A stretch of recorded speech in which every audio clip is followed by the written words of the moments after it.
Bruce Dickinson Gaming is proud to present Charles Dyson and the False Protagonist, a work that has gone proudly unpublished and for the most part unread for decades. Chapter 1: The Man Who Is Alive. The Dyson family home was your typical everyday American house, a half-bedroom, quarter-bath shanty with a condemned fireplace and a room that in some places was made of shingles, in other places was made of sheet metal, and in some places was just a hole covered by a blue car tarp of sorts. And in this very normal home in Hunting Park, Philadelphia, on a very normal July 7th, 1991 at 3 a.m., something very unnormal was about to happen to its denizens. Charles Dyson, a handsome, well-endowed man with a full head of hair who was the protagonist of the story and looked like he was in his late teens or early 20s at most, was busy working on his metal EP. When a frickin' bird came in through the hole in the, window. It was the window that the bird came through. Anyways, a bird came in through the window, and I'm pretty sure it was an owl, but I'm not an orthodontist, so why don't you get on someone else's back about it? Anyway, this bird had a frickin' letter in its mouth like it was too poor and stupid to have a pager like Charles Dyson had, and it flew into the room. Feelings, why do I have to have feelings? Oh my god, I just soiled myself, rang out the voice of an angel, while he was shredding a sweet double-neck guitar before that bird got on his amp and rudely interrupted his demo. Oh, great. Another fricking Skyrat, said Gucci handbag, male anatomy, Microsoft, Dallas Cowboys, Louis XIV, who shall hereafter, henceforth, and in perpetuity be referred to from this point going forward as Charles's grandfather, as he pulled his gold-plated Damascus pattern Desert Eagle out of his sweatpants. Grandpa, wait, no, don't do it. This is how all those America's Funniest Home videos start. If we win, we could have the heat on during the winter this year. Oh, wait a minute, hold on, it's holding, said the wise Charles Dyson, before Charles's grandfather let off a shot that missed the bird wildly because Charles's grandfather was holding the gun sideways before the recoil made it fly out of his hand.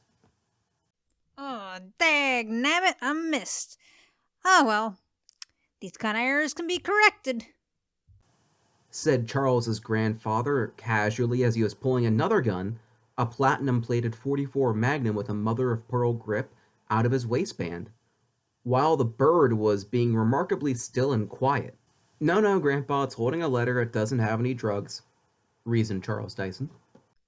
Shame, really. If we don't keep our numbers up, we may have to actually start paying rent sometime soon, and God knows where we're gonna get the money, said Charles's grandfather disappointedly as he tucked his guns back into his pants. Oh well, alright, what does this winged home invader want? Continued Charles's grandfather impatiently. Charles took the letter from the bird, which at this point I'll let you, the audience, in on a little secret here that the bird is an owl. Anyways, Charles took the letter from the bird without much difficulty and read the letter thusly, as this was the letter's content, as spoken by Charles Dyson, the protagonist.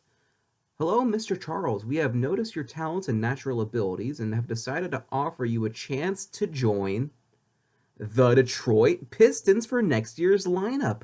We saw the way you followed that man who cut you off on the freeway home, waited until he was asleep, broke his knees with a lead pipe, yada yada, slept with his wife, okay, and kidnapped his child, yeah, okay. Because I was that man. Oh, a little twist there. You have broken me physically, emotionally, and spiritually, and the sheer thought of being in your proximity crushes the remnants of my pride. But I am regretfully offering you the position of center so that we have a chance to beat Michael Jordan and the Bulls. Bill Laimbeer is becoming a saggy old man now. Just the other day, he fully disrobed when he entered the locker room, walked around for 10 minutes, and spent the rest of the practice in the sauna. I am begging you not only to return Howard to us unharmed, fat chance, but to come over and make football look like a safe sport. P.S. Please return the other messengers we sent. We are running out of interns. Sincerely, Coach Pottage. Huh. After the letter was read, the hatch below the communal sleeping bag opened and an 11-year-old boy popped out. Am I going to go home now? Said the boy. And Charles's grandfather responded. Oh, but your home is here, Howard, in the mine where you aren't working right now for some reason. But I'm tired, papas, and I miss seeing the sky, said the whiny little boy. Tired my Reebok pumps. Your productivity dropped 10% since last quarter. Are you even using the hydraulic mining shovel we gave you for Christmas? Said Charles's grandfather with an accusatory tone. But the diesel fumes make me go Betty Boys, said the little boy, who's apparently a wimp. Well then, why did you spend all of your allowance on Kit Kats and root beer instead of a respirator? Said the reasonable Charles. That's right. Now you better march back in there and get that uranium, and it better, if you know what's good for you, be weapons grade, said Charles's grandfather sternly. And after the boy went back into his cavern, Charles asked his grandfather, Hey, does anyone know what he meant by other messengers? This is the first time I'm hearing about this, said the inquisitive Charles as a knock was heard. All right, another home invader. Looks like this neighborhood won't be getting gentrified anytime soon, said Charles's grandfather with perhaps just a bit too much happiness in his voice as he pulled a pewter Mac 10 with an ACOG out of his waistband. Well, hold on now. It might just be some neighbor complaining about my rock and roll lifestyle. Or the gunshot. All right, but if whoever it is don't know how to mine their own gosh dang beeswax, I'm gonna use their soul to power the SNES, said Charles's grandfather. Charles went and picked the folding table up out of the doorway to reveal some geriatric with a ZZ Top beard wearing gray robes. Charles Dyson, I presume, said the robed gentleman. Whoa, now. You with the CIA or the IRS? Asked Charles. After a moment of thought, the old man, who was probably Dumbledore, said, Hogwarts. Yeah, I don't know that one, said Charles before turning to Charles's grandfather, who was trying his best to play dead. Do we owe them money or something? However, Charles's grandfather just sat up in his lawn chair and said, I'm dead, before returning to his possum-like state. No. Hogwarts is a school that falls very outside of American jurisdiction, Dumbledore said as he handed Charles a letter.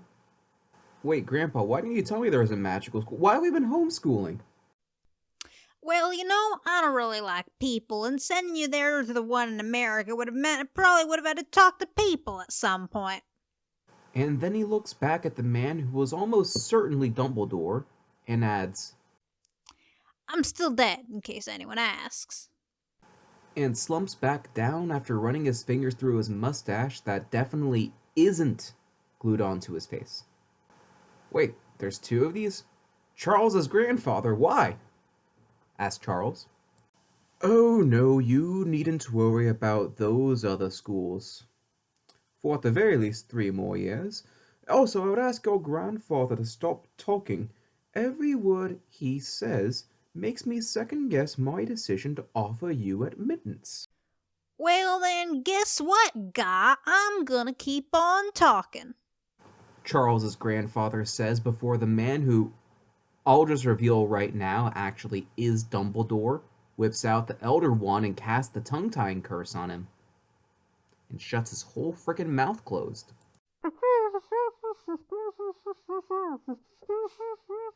Said Charles's grandfather. So how about it, young man? Can we count on your attendance for the coming school year? I don't know. How's the housing over there? Free. Well, come on now, why don't you just start with that? I'm in, said Charles. Wonderful. Everything you need is in that envelope, and if you have any questions, just send me an owl. But I don't have an owl. A shame, really. Such wonderful creatures. And they can have a habit of just lying right under our noses. Dumbledore says as he looks directly at the owl in the room while nodding in its direction. Do you have a pager? Said Charles before going on a long tirade about how birds are actually government spies. I'm cutting this one out because the US government really flamed me here and added me onto a do not fly list for other reasons after this publication came out.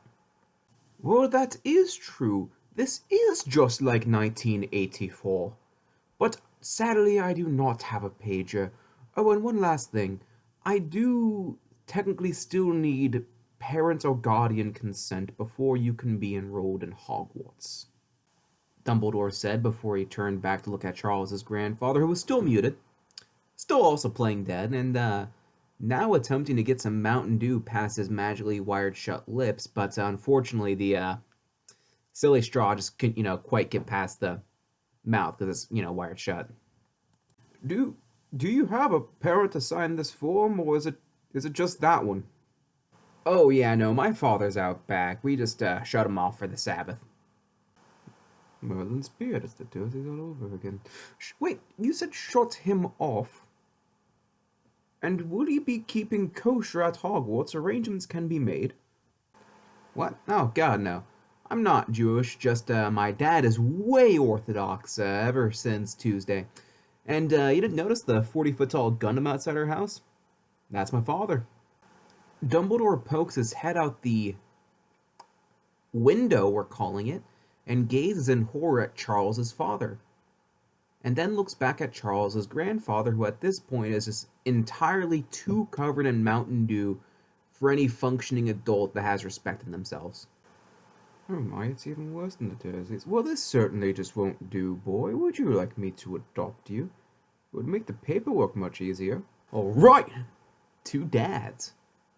All right, so I'll combine, pick you up in 3 weeks before the term starts, and bring you to Diagon Alley.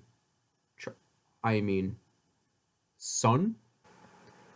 I don't know what that is, but I can't wait to spend time with you, Dad. End of chapter 1. Alright, everyone, listen up. From this point on, I will be drinking. Is it professional? No. But am I my own boss, and do I play by my own rules? Mostly.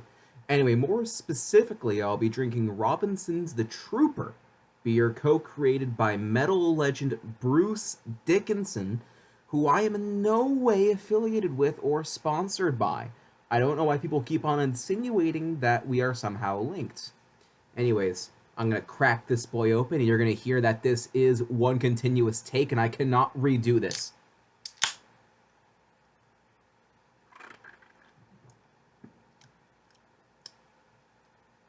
Let me just take another sip here. Chapter 2, The Vanishing Father Figure. Author's note. Charles was always distant from his father, not just physically, although they were for a long time, because Charles, much like myself, didn't escape the lab I was held in until we were 6 years old, until he was 6 years old, and made his way over to Freedom Land, USA, America, and found his father and proved himself worthy of his love and affection through combat.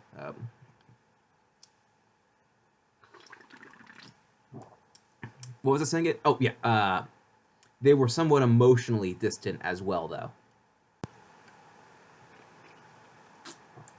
Anyway, Charles is waiting around because Dumbledore didn't give him a date or a time, and was just watching the tube and his dad, as he was currently unemployed on account of Pokemon and its superior version Yu-Gi-Oh! Not being invented yet, and IBM refused to hire him as CEO because of discrimination against machine-human hybrids, and his non-existent resume and his unique blend of no ID and a criminal record, and because of his open and unrepentant animosity towards women. And fun fact, he's still unemployed because it's still illegal to bet on and cheat in Yu-Gi-Oh! Tournaments. Anyway, basically he was unemployed because card game tournaments didn't exist yet, but he was watching the TV with Charles, though, through the window, we'll call it, that they made to air the place out during a fire. Change it to the local news. Something funny is about to happen. What is it, Father? Said Charles. Oh, I pulled a sick prank and wanted to see if anyone got it. They switch the channel over and see the newscasters reading a new headline. Breaking news. Unidentified 40-foot-tall man caught tampering with parts of the city's sewage system on a Polaroid camera. Now that's what I call a real party pooper. Back to you, Tom, in sports. Then a loud creaking and bursting sound is heard, and Tom in sports is up to his knees in raw, unfiltered sewage. Oh God, it's coming through the walls! Back to you, Tom! Is heard from Tom in sports before the channel cravenly cuts to an ad break. And there was a knock heard on the door. Charles, could you get the door? In case it's the authorities, I have something of a recognizable build. Charles moves the press board table out of the doorway, and Dumbledore is there. Hello, Charles. Good to see you again. Are you ready to go now, son? Dumbledore says as two bullets take a branch off a tree across the street. Where are you taking my son, boy? Horatio says as he stands up and points his armaments at the front door. Father, my new dad is going to take me to a school in England to learn magic. Well, now, that's a perfectly reasonable statement. But why wasn't I informed? Says Horatio Dyson, Charles's father. Father, don't try to gaslight me. This is the 12th time I've written down that I've told you. And Jeopardy isn't on right now, so don't try and tell me that you couldn't hear me because you're in the zone, said Charles reasonably. You're not taking him anywhere. The boy belongs to me, said Horatio Dyson, Charles's father. He's not, Father? Is it because you want to play a game of catch or, some other, childhood game that we play all the time with each other as we love each other and you show me affection? Well, I'm sorry, sir, but as far as the Ministry of Magic is concerned, Charles Dumbledore is my son and not yours. I'm sorry. My last name is what now? Horatio Dyson, Charles's father, tries to unload his 20mm cannons on a Dumbledore. Author's note, my father had always spent most of his life running, from fights or otherwise, mostly from his problems. However, when he was backed into a corner, or when he vastly outnumbered his opponents, he always lived by one motto: strike first, strike preemptively. He also had several other mottos about other things, like when to show people mercy, which was never. But the one I just said about the strike first thing was his main motto. Anyway, Dumbledore apparated behind him and flipped Horatio Dyson, Charles's father's switch. Another author's note here. When my father had this body, it had an off switch on the back. My father didn't like it because of situations like this. However, my grandfather did not want to pay for the Premium Plus Deluxe model, which didn't have the off switch. And because of that, and because my father had no money of his own, he had this model, which had an off switch. Anyway, Horatio Dyson, Charles's father, falls to the floor, and Dumbledore turns to Charles. As some bullets whiz by and pop a hydrant.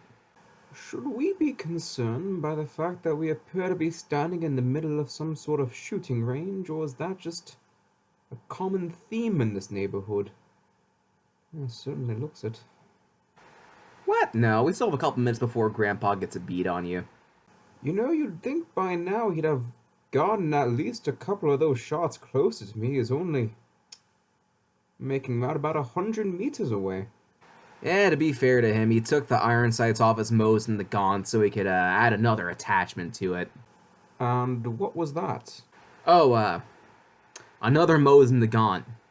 He kind of just welded one, on top of the other, all upside down like. And he just, has both his hands in there and both triggers and kind of pulls them at the same time to, like, get two of them out there so it's twice as, likely to hit. It's not, but the math was good when he made it. Well, that certainly was a choice on his part that seems to be indicative of his character, but that shouldn't affect you anymore, Charles. Dumbledore. You keep on saying that word, and that worries me. Oh, yes, Dumbledore. Your last name is Dumbledore now because you are legally my son. Oh, yes, I just realized I never formally introduced myself to you. My apologies. My name is Albus Dumbledore, and I am now legally your father. Now, I don't want to be rude, but I do have to ask. Did you marry someone for a green card or something? Or did you just have a very rough childhood? Oh, no, I'm a lifelong confirmed bachelor. Because the Ministry of Magic believes that marriage should be between a man and a woman, and the members of the Wizengamot. The what now? Ah, yes, apologies, a foreigner. Imagine if your Supreme Court, I believe, and your Congress were the same organization. Ah, I see. So it's, non-functional. Haha, yes, very witty, Charles. But it certainly used to be, but it has been reformed over this century to reflect more modern values. Oh yeah, like members being able to have affairs with everyone's wives without legal consequences. Real modern. And the husbands, you shan't forget the husbands. But it's all just a good bit of the old jocularity. But no, that was an older, yet very valuable custom that is still regularly held up. I mean, modern or not, I certainly think it sounds useful, but this doesn't ever cause any problems with some of those more religious types. Not particularly. However, quite recently, a consortium of what I believe you would call stay-at-home moms tried to elect a handsome buffoon with Kennedy hair for, let's just say, non-policy reasons. All right, 1 point for the magical legal system. Follow-up question, though, because I gotta ask this because I'm curious. Doesn't that make the office a bit awkward or, prone to lawsuits now that, you've all, how do I put this lightly, known each other? In the biblical sense, of course. What? No, that's seen as bad form. All right, so everyone keeps their pen out of company ink, says Charles as he nods his head in understandment. Precisely. Now, because this was written in the early thousands, I followed this up with what was at the time a hilarious Monica Lewinsky joke, but it has not aged well. So instead, I will be telling an absolute future-proof Puerto Rican joke. What was that? Okay, the editor has now told... the editor, of course, is one of the children on the property. And he has informed me that that joke will also be cut for cultural insensitivity, the note says. As will the next 2 chapters, the letters from Puerto Rico and the keeper of the Puerto... Oh, yeah, you know what? I see what he means now. Anyway, next time we will return with Chapter 5, which I'm pretty sure does not mention Puerto Rico at all. Anyway, that is all for this episode. If you would like me to read more of this, please comment down below at what age your father acknowledged you and how you proved yourself worthy of his affection.